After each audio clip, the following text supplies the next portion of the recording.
할렐루야. 네. 지금 아까 목사님 말씀하셨지만 이제는 이 끝에서 저 끝까지 서도 하나면에 다 잡히거든요. 그래서 꽉 차게 서야 되는데 세 분을 좀 넓게라도 세울 걸 그랬나 봐요. 오늘 아침부터 예배 드리는 중간에 목사님, 아무개 성도가 이래서 못 온답니다, 저래서 못 온답니다, 계속 문자가 날라오는데요. 오늘 내가 예배를 잘 드렸나? 네. 너무 지금도 제가 좀 죄인된 심정으로 서 있습니다. 다음번에는 더 열심히 기도하고 우리 또 새가족들 더 잘 섬기고 우리 바나바들과 함께 합력해서 다음엔 여기가 좀 꽉 차게 세울 수 있도록 다음 수료식 때는 그렇게 한번 해보겠습니다. 자, 또 이렇게 화면이 좋아졌으니까요, 저도 오늘 그래서 영상을 한번 또 써보고자 하는 용기가 났습니다. 이 영상 자체가 화질이 좀 떨어져서 원래 있는 영상 자체가 좀 화질이 떨어져서요, 한번 잘 보셔야 되는데, 나는 눈썰미가 좋다라고 자신 있게 하실 수 있는 분 있으실까요? 잘 한번 테스트해 보시기 바랍니다. 지금부터 영상 하나 보여드릴 건데, 흰 옷을 입은 팀과 검은 옷을 입은 팀 두 팀이 나와서 농구공을 패스하는 그 영상입니다. 이 영상을 보시면서요, 서로 같은 색 옷을 가진 사람에게만 패스하거든요. 그래서 이번에는 흰 옷 입은 사람들이 서로 농구공을 몇 번 패스하는지 한번 잘 눈을 부릅뜨시고 한번 잘 세서 제가 이따 여쭤보면 정답을 한번 맞춰보시기 바랍니다. 영상 한번 보여주세요. 다시 처음부터 한번 시작해 주세요.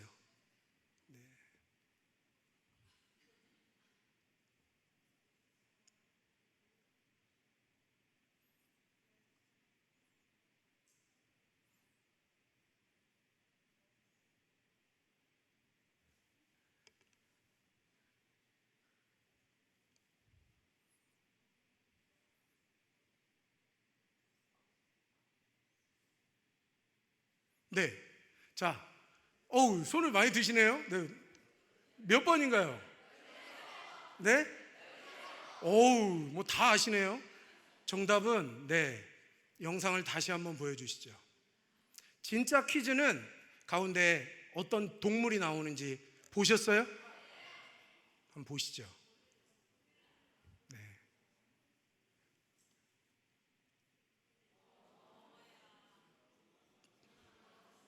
자, 됐습니다. 보셨습니까? 아까 처음에 보셨어요?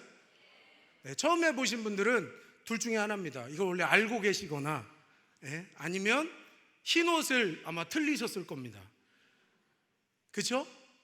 흰 옷을 몇 번 패스했는지는 제가 트릭이었고요, 사실은 뭘 보려고 했던 걸까요?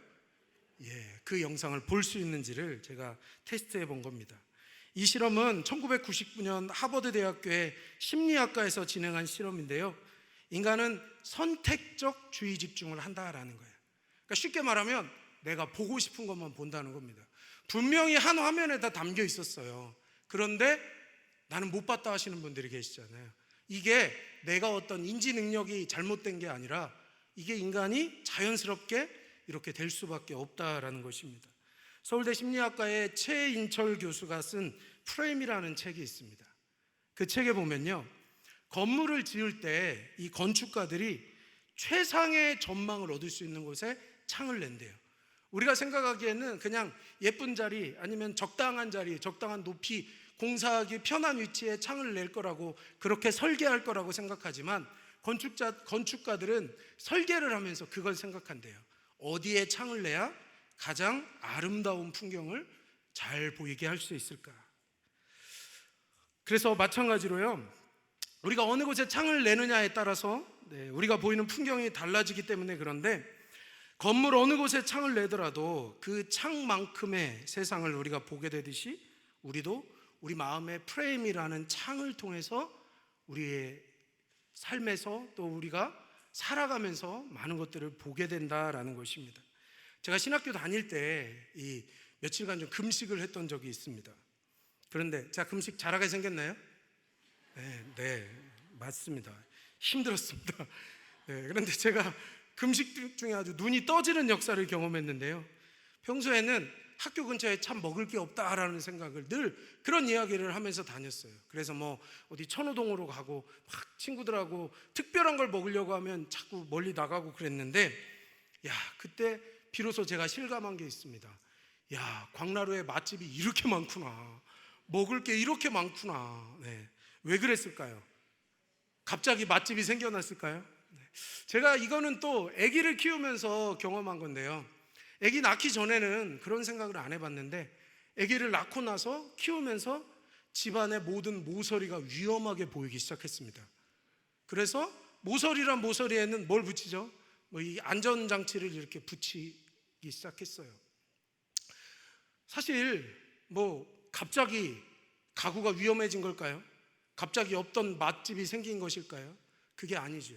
이제 내가 그 상황에 처하다 보니까 그 상황 때문에 안 보이던 것이 내 눈에 보이기 시작한다라는 거죠. 세상은 변하지 않았는데 내가 변한 겁니다. 배가 고프니까 보이지 않는 것들이 보이기 시작했고요, 부모의 입장이 되니까 안전이라는 프레임으로 자꾸 많은 것들을 보게 된다라는 것이죠. 우리는 세상을 있는 그대로 객관적으로 보고 있다고 생각하지만 이게 너무 잘 속고 있는 거예요. 어떤 이 언론이나 또 매스미디어나 우리 SNS나 우리가 너무나 쉽게 속고 있다는 것을 제가 실험을 통해 간단하게 보여드리지 않았습니까? 우리는 내 눈으로 보는 것, 그게 전부라고 생각하지만 절대 그렇지 않다라는 겁니다. 우리는 입체적인 시각을 갖지 못했습니다. 그러니까 우리는 1차원적인 시각만을 보기 때문에 우리는 면만 바라볼 수 있잖아요. 그러니까 그 면 뒤에 이면의 다른 모양은 볼 수 없다라는 것이죠. 그래서 우리는 내가 처한 상황, 이게 프레임이 돼서 그 프레임에 따라서 우리는 판단하게 되고 생각하게 되고 행동하게 된다라는 것입니다. 그렇기 때문에 내가 어떤 프레임을 가지고 살아가느냐가 매우 중요하다라는 것입니다. 오늘 수료하시는 새가족분들도 이제 하나님의 자녀로서 가장 완전하고 행복하고 아름다운 인생을 살기 위해서 마땅히 가져야 할 마음의 창, 또 믿음의 창, 이런 프레임이 필요하다는 것이죠. 오늘 본문 말씀은 천국에 대한 예수님의 비유입니다. 우리가 잘 알고 있는 것처럼 이 보화를 발견한 농부가 비록 남의 땅을 얻어서 농사를 짓는 소작농이었지만 그래도 이 사람은 참 부지런한 것 같았어요. 성실하게 밭을 갈다가 보물을 발견하게 되었죠. 그래서 우리에게도 성실함이 필요합니다. 성실한 일꾼이 하나님 나라 천국을 소유할 수 있는 거고요, 우리 신앙생활에도 성실함이 필요하다라는 거예요. 우리 새가족분들도 명심하셨으면 좋겠습니다. 그냥 편안하게, 그거는 우리가 신앙이 자라가면서 이제는 우리의 자세도 자꾸 바뀌어가고 또 우리도 성장해가고 그 성실함으로 하나님 앞에 신앙생활을 해야 하나님이 기뻐하신다라는 것이죠. 그리고 농부는요, 이 성실함과 더불어서 보화를 발견할 수 있는 남다른 안목을 가진 사람이었습니다. 특별히 이 보화의 가치를 알아볼 수 있는 사람이었어요. 그러니까 결국은 또한 그 밭이 얼마나 가치 있는지를 알아볼 수 있는 사람이었습니다. 성실한 일꾼이 또 하나님 나라를 위해서 이렇게 애쓰고 수고하는 이 일꾼, 이 농부는 의미 중심의 프레임을 가지고 사는 사람이었기 때문에 이것의 가치를 알 수 있었다라는 것이죠. 환경미화원이 어떤 사람이 이른 새벽부터 약취와 먼지 더미 속에서 열심히 일하고 있었습니다. 근데 그것을 본 한 젊은이가 이렇게 물었답니다. 아니 아저씨, 월급이 많은 것도 아니고 사람들이 대접하고 대우해 주는 것도 아닌데 어떻게 아저씨는 매일 그렇게 어김없이 열심히 기쁜 마음으로 청소하세요? 그러자 미화원이 대답했다고 하죠. 젊은이, 나는 하나님이 주신, 하나님이 주인이신 이 세계를, 이 세상의 일부분을 아름답게 가꾸고 있다네. 믿음의 사람들은요, 이렇게 의미 중심의 프레임으로 볼 수 있어야 한다는 것이죠. 한 가지 더 예를 들어 보겠습니다. 우리가 여성분들이 많으니까 결혼 기념일이 됐을 때 남편이 꽃을 주었습니다. 한번 상상해 보세요. 좋으십니까? 별로 안 좋으세요? 네, 좋으시죠? 그런데 이것을 어떻게 받아들이는가는 분명히 차이가 있다는 겁니다. 어떤 분은 이렇게 생각할 겁니다. 먹지도 못하는 걸 왜 줘? 차라리 돈으로 주지. 네. 그런데 여기서 정성과 의미를 생각한다면 남편이 나를 사랑하는구나 라고 그것에 그 행위 이면에 있는 의미를 발견할 수 있어야 한다라는 것이죠. 내 마음에 안 들더라도. 사실 현실은 그게 맞죠. 어찌 보면 돈으로 주는 게 더 좋은데, 그렇지만 그것보다, 그 행위보다 그 행위 뒤에 있는 남편의 정성을 생각하고 귀히 여길 줄 알아야 한다는 것이죠. 그리고 수준을 한 단계 더 높여보면, 야, 우리 남편은 꽃 선물도 할 줄 아네, 참 로맨틱하구나, 그렇게 생각하면 오히려 이제는 내가 행복한 사람이다라는 그런 감정까지 느낄 수 있게 된다라는 것입니다. 믿음의 사람은요, 의미 중심의 프레임으로 세상을 보는 사람이다라는 것입니다. 우리가 어려움과 시험을 만났을 때도요, 원인과 결과만을 생각하며 낙심하고 절망하는 것이 아니라 이 일을 통해서 하나님께서 내게 무엇을 깨닫게 하시고 나의 어떤 부분을 고치기 원하시는가, 그 어떤 상황 또 어떤 사건, 그 이면에 있는 하나님의 뜻을 바라볼 수 있는 그런 믿음의 프레임을 가져야 한다라는 것입니다. 그래서 이것을 통해서 내게 어떤 것을 원하시는가, 그런 하나님의 뜻을 발견하기 위해 힘써야 한다라는 것이죠. 왜 우리가 신앙생활에 온전히 전념하는 것이 어렵고 힘들게 느껴질까요? 그것은 의미와 가치를 자꾸 놓치기 때문에 그렇습니다. 내가 오늘 이 행위를 했을 때 그것을 통해 하나님께서 내게 주시는 의미와 가치가 분명히 있는데 그걸 자꾸 놓쳐버리니까 그냥 단순히 육체적인 수고에 대한 원망과 불평만 내 안에 가득하게 된다라는 것이죠. 그래서 온전한 신앙생활을 통해 얻게 되는 복은 생각하지 못하고 그저 애쓰고 수고해야 한다는 그 부정적인 프레임에 자꾸 내가 끌려가게 되어 있다라는 것입니다. 오늘 본문의 농부도 사실 땅을 깊이 파고 이제 보화를 캐내기 위해서 큰 돌을 치우는 일이 힘들고 어려운 일이겠지만, 그러나 이 사람에게는요, 그게 전혀 힘들고 어려운 일이 아니었다라는 거예요. 왜요? 그 땅의 가치를 알고 있기 때문에. 그 땅을 팠을 때, 수고했을 때 내가 어떠한 혜택을, 어떠한 내게 큰 이득을 얻게 될지를 알기 때문에 수고함도 기쁨이고 오히려 그 수고함이 내게는 축복이다라고 생각할 수 있었다라는 것입니다. 이제 우리도 삶의 프레임이 자꾸 바뀌어야 합니다. 독일의 위대한 작가인 헤르만 헤세는 행복은 무엇이 그게 문제가 아니라 어떻게가 문제다라고 말했습니다. 무엇 때문에 행복하고 행복하지 않냐가 아니라 어떻게 했을 때 행복하냐, 어떻게 했을 때 불행하냐라고 이렇게 말을 했다라는 거죠.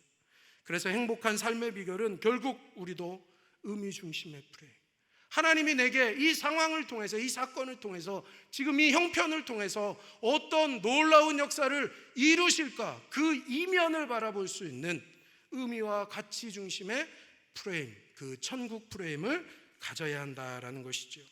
그래서 주님을 온전히 믿기 위해서 이제는 우리가 또한 세상의 즐거움과 편안함을 포기하고 말씀 안에서, 믿음 안에서 사는 것이 답답하고 힘들고 어려운 것이라 생각하는 것이 아니라, 이제 우리 새가족분들도 이제는 더 말씀에 붙들리고 예배 가운데 더 집중하고 하나님만을 더 간절하게 붙들고 믿음으로 사는 것이 얼마나 의미 있고 가치 있고 하나님이 기뻐하시는 복된 일인지를 온전히 깨닫고 힘들고 어려울지라도 인내하며 하나님을 더 잘 믿기 위해 힘쓰셔야 할 줄로 믿습니다.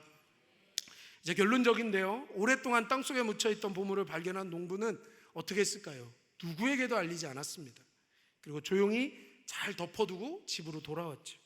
그런데 그 말씀에 보면요, 보물을 발견하고 농부가 기뻐했다고 그래요.